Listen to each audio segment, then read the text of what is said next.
and it came to a head. I had a deadline. So I was working on that, and so that's all turned in and all done. And like I said, like that's kind of the end of that until we figure out a way to get my pain better under control. Even just like doing favors for friends like that, I just can't do it.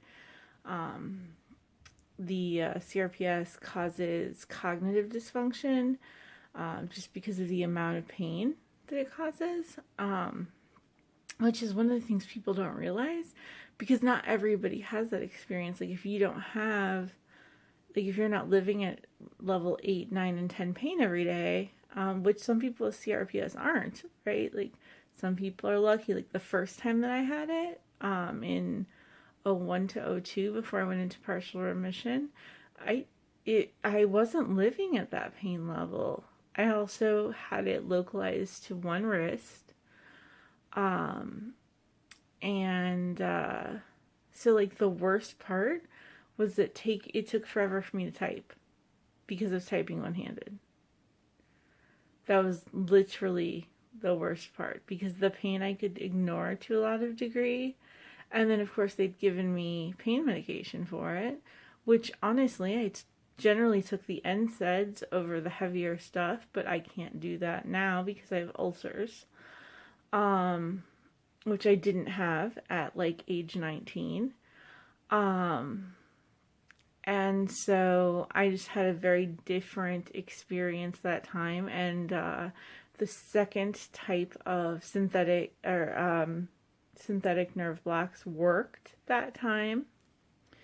So I was very lucky with that. I also was stupid to stop after going into partial remission and not following up more, because I wouldn't have such severe carpal tunnel, and I wouldn't have ended up losing feeling in my hand, which is why I have such severe carpal tunnel.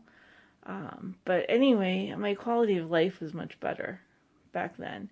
So anyway, the issue now is that I really just, not only can I not work because of trying to stand at work and stuff like that, because I know a lot of people, whether they've asked aloud or not, you know, there's the question of, well, why didn't you just use your chair, or, you know, things like that. And it's like, it's more than just physically moving around. It's also having to think on the spot. It's having, you know, and try doing that. Like if you ever want to think to yourself, okay, you know, have someone who's in chronic pain try to do a job, don't actually do this, but like just imagine someone doing this. Have someone ask you random questions, expecting answers about a subject you know a lot about, but aren't quick things like what's your birth date, but like subject specific things. So if you're academic, your area of academic expertise. If you're not an academic, let's say that you work on cars, how to change transmission, something like that. If you're a chef, how to prepare a risotto, okay? Have someone ask you these things while someone else is bashing you in the leg or the back or the arm with a sledgehammer or a chainsaw. Again, don't actually do that, but just imagine that. So that's my reality. But for me, it's my leg is the worst. But yeah, that's that's an issue for me, you know. So try being cognitively aware and thinking. Hey guys, all right. So the intention was to take a shower and take off yesterday's makeup. But then I realized that I had absolutely no plans tonight. And then I realized that I had very little sleep and absolutely no plans. And I decided instead to take a very big nap and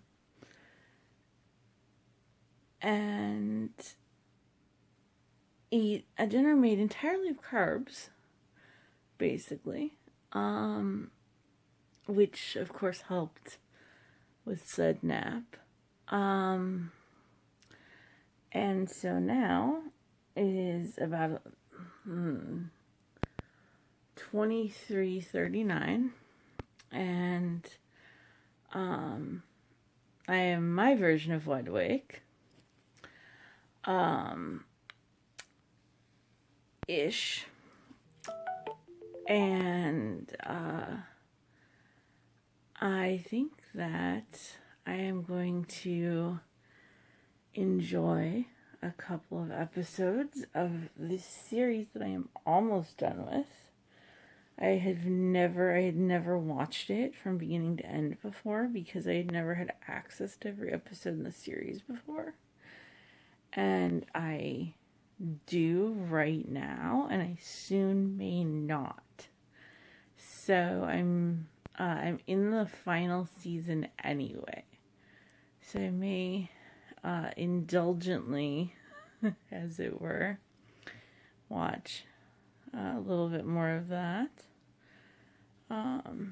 at some point tonight or tomorrow morning-ish or whatever. I really do. Like, I need to take a shower and whatnot. I do have plans tomorrow night with a friend, so I have to look like a person at some point. I have messaged an acquaintance about a gift for a friend that I had talked about and now can arrange to receive.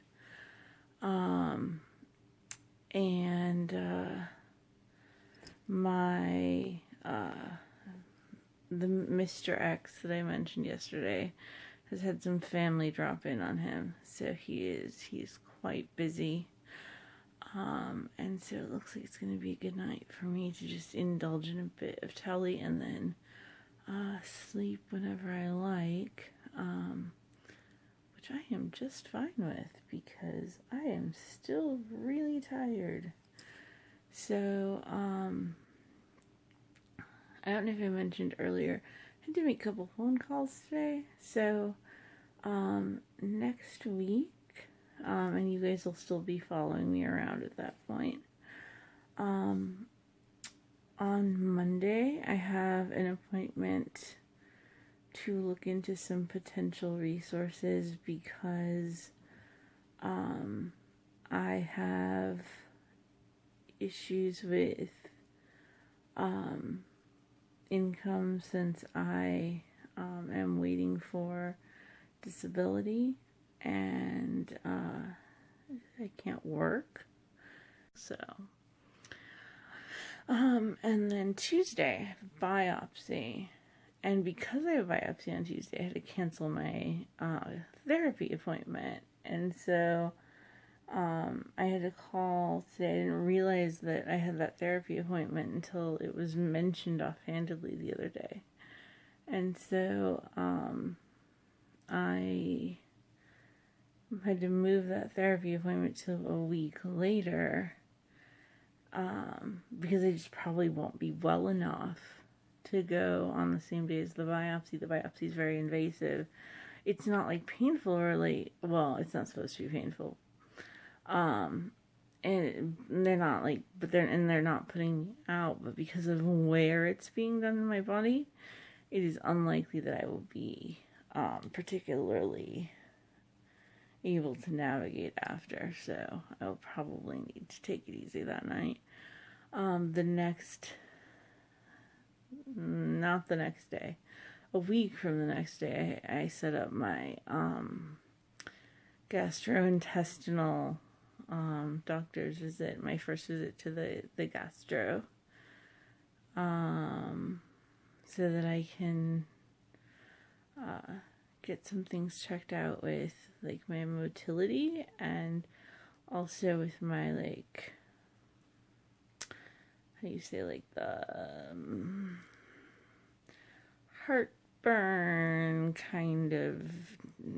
With that, I think I will leave you guys until tomorrow, so that I can kind of indulge myself in some telly, and eventually get this makeup off.